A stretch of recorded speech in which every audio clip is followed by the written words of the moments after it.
सुप्रभात बच्चों। आइए आज हम पढ़ते हैं हिंदी व्याकरण का अपना विषय जो कि है उपसर्ग, प्रत्यय एवं समास।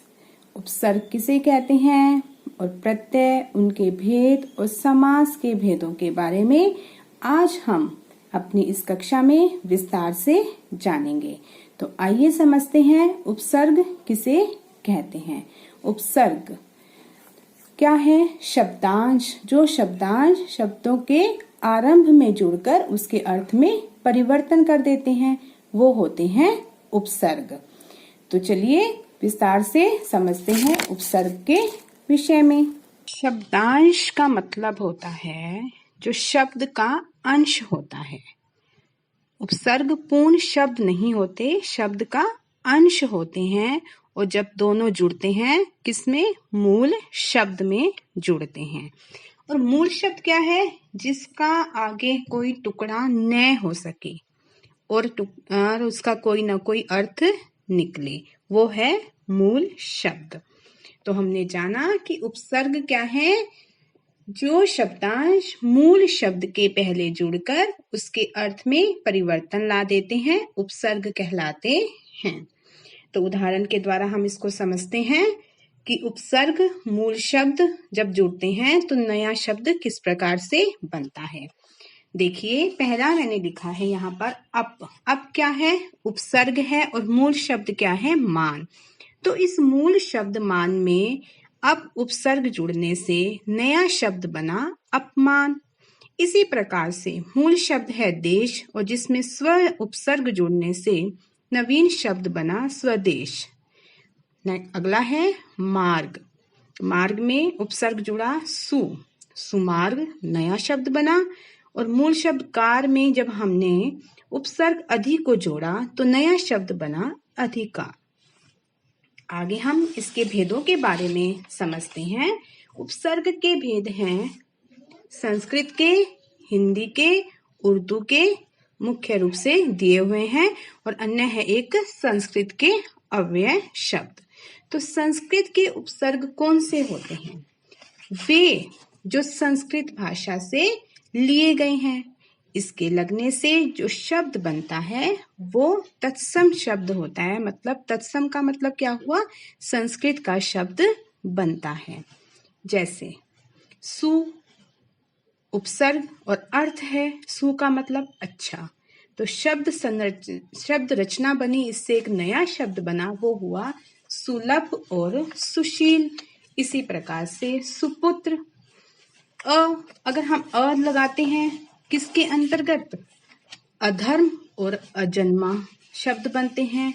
अब उपसर्ग है और इसका अर्थ होता है बुरा, तो इसका शब्द बनेगा, नया शब्द बनेगा अपमान और अपयश। तो आपने देखा कि जब हमने सु में उपसर्ग को जोड़ा तो नए शब्द बने सुलभ, सुशील, सुपुत्र।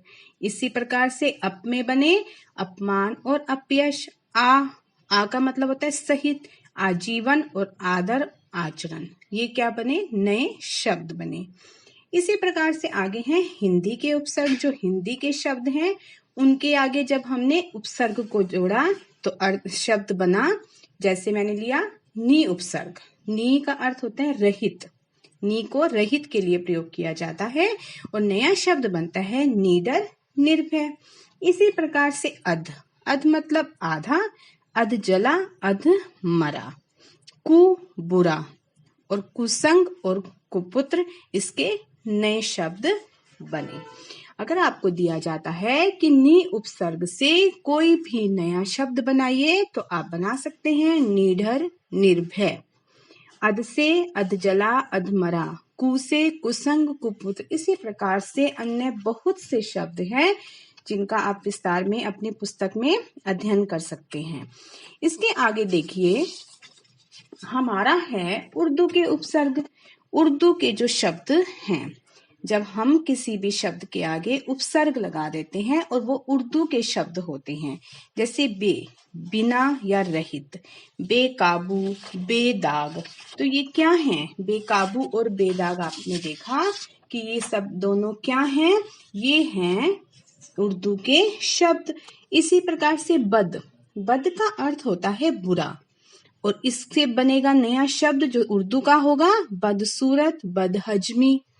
ला, ला का मतलब होता है कमी, और शब्द रचना बनती है ला इलाज और लावारिस। खुश, खुश का अर्थ होता है श्रेष्ठ, तो खुश दिल और खुश किस्मत। तो आपने देखा कि ये क्या है, ये जो नए शब्द बने हैं ये कौन से हैं, उर्दू के शब्द हैं। आगे हम जानते हैं प्रत्यय के बारे में। प्रत्यय जो शब्दांश मूल शब्द के अंत में जुड़कर उसके अर्थ में परिवर्तन ला देते हैं। हमने जाना था उपसर्ग क्या है, शब्दांश जो मूल शब्द के आरंभ में जुड़ते हैं, आगे जुड़ते हैं, और प्रत्यय जो अंत में जुड़ते हैं वो होते हैं प्रत्यय। तो प्रत्यय के भेद हैं कृत और तदित। कृत प्रत्यय क्या होते हैं? कृत प्रत्यय जो क्रिया शब्द के अंत में लगकर नया शब्द बनाते हैं। जो शब्द कैसे होते हैं, धातु अर्थात क्रिया शब्द होते हैं, और उसके अंत में जब जुड़ जाते हैं तो एक नया शब्द बनाते हैं। ऐसे शब्दांश क्या होते हैं, कृत प्रत्यय कहलाते हैं।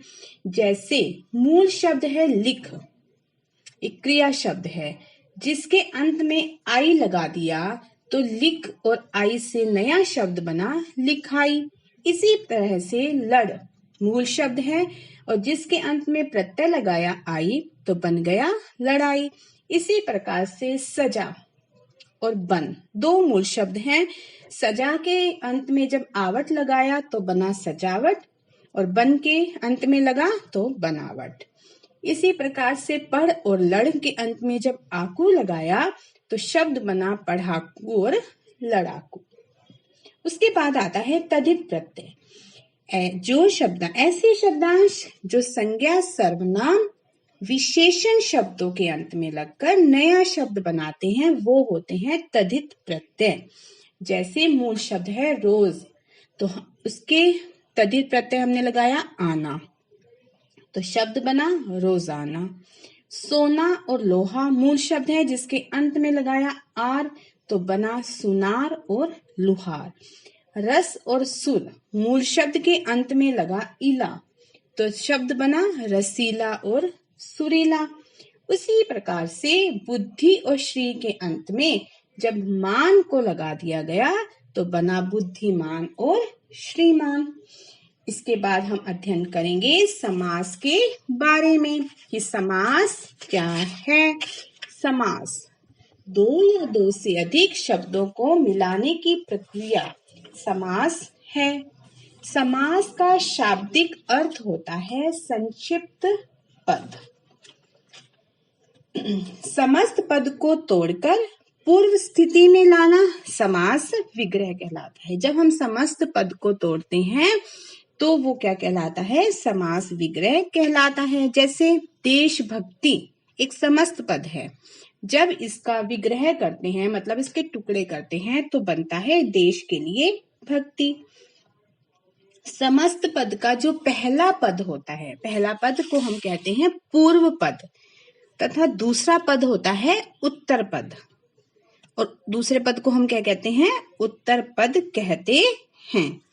जैसे राजपुत्र, राजपुत्र में समस्त पद में जो राजा है वो पूर्व पद है मतलब पहले लगा हुआ है, और पुत्र उत्तर पद है मतलब दूसरा पद है।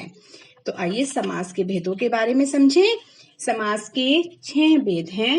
पहला है तत्पुरुष समास, द्वंद्व समास, द्विगु समास, कर्मधारय समास, बहुव्रीहि समास, अव्ययी भाव समास। सबसे पहले जानते हैं तत्पुरुष समास के बारे में। तत्पुरुष समास जिस समास के अंतर्गत उत्तर पद प्रधान होता है। उत्तर पद का मतलब जो दूसरा पद होता है, दूसरे जगह पर दूसरे स्थान पर जो आता है वो होता है उत्तर पद। तथा समस्त पद जब हम बनाते हैं मतलब विग्रह किए हुए को जब हम एक साथ कर देते हैं तो कारक चिन्ह लोप हो जाता है, मतलब कारक चिन्ह वहां से हट जाता है, तो उसे हम तत्पुरुष समास कहते हैं। समझिए उदाहरण के द्वारा। जैसे है राजपुत्र, राजपुत्र क्या है? एक समस्त पद है, एक साथ मिला हुआ पद है। तो इसमें पहला पद है राजा और उत्तर पद है पुत्र। तो हम जब इसका विग्रह करते हैं तो राजा का पुत्र, विग्रह करते हुए आपने देखा कि का एक विभक्ति चिन्ह आया हुआ है, मगर जब इसको समस्त पद बनाएंगे राजा का पुत्र को तो वो बनेगा राजपुत्र। तो राजपुत्र बनाते समय विभक्ति का इसमें लोप हो गया है।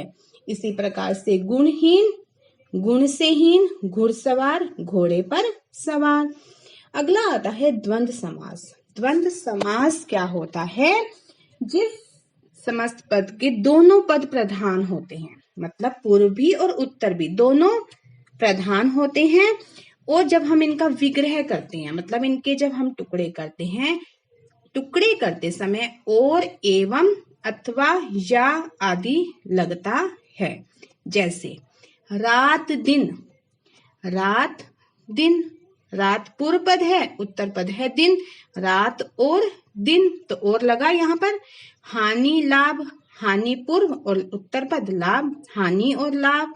हार जीत, हार या जीत।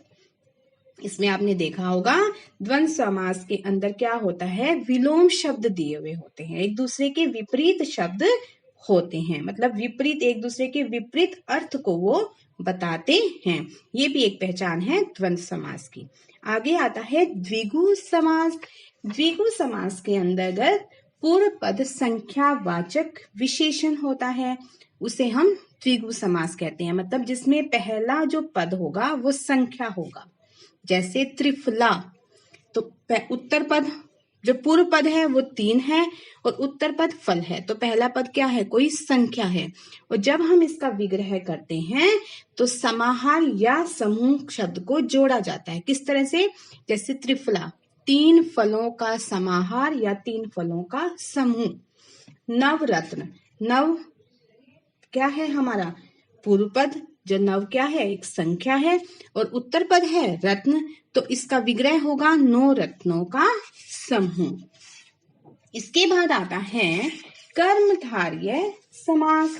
जिस समास के दोनों पद, मतलब पूर्व पद और उत्तर पद में विशेषण विशेष्य में उपमान का संबंध होता है, वो होता है कर्मधारय समास। मतलब विशेषण, मतलब संज्ञा या सर्वनाम की विशेषता बताने वाले शब्द होते हैं विशेषण, और जिस संज्ञा सर्वनाम की विशेषता को बताया जाता है वो होता है विशेष्य।